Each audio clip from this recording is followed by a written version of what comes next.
avan nuam tak punanu ingi iwa hanno pang chia thin tak loka ro suta kan kai ma hian nhìn ole awa han swal thin tak zai cha nang ule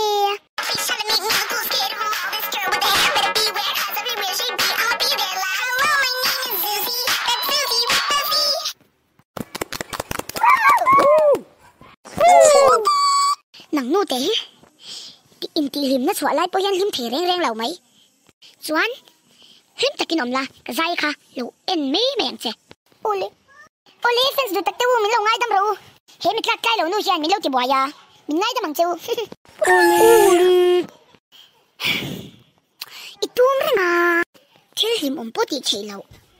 nang ma him takin ron thil ve ta che ole ka ti pal e ko ta kha du nang hak chi mi han khak nga la mu hian lang che ole ka u ka ti ta we ta chui le te ma iya cái đó là lẩu lên à ôi lẩu lên à rồi in dọn chú ý ra thèm khóc mấy lẩu chưa rồi thiên bùi tới gần in đón mình nhang ngay lẩu in nào kha lúc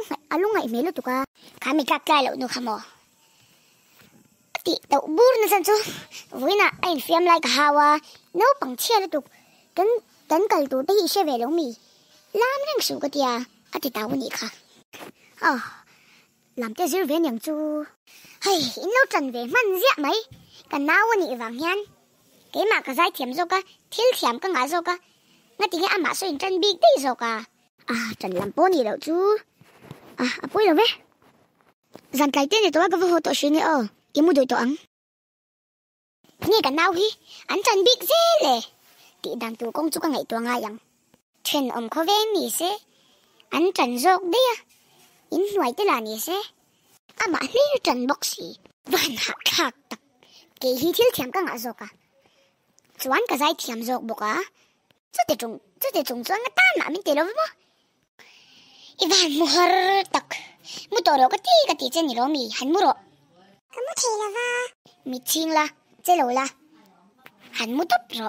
i mu hil ma yang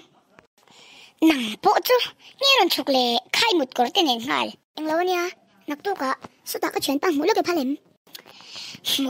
mỗi lúc các bạn mình giàu dai ta cái ole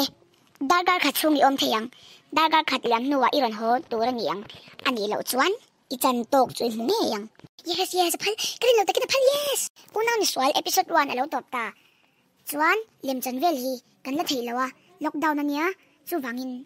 kan chuak thei lawa chu wangin cartoon hi kan lo post chin do na Milo en sakin milo clear sakzel donya subscribe ula like ula comment ula share bok nche u bye bye ule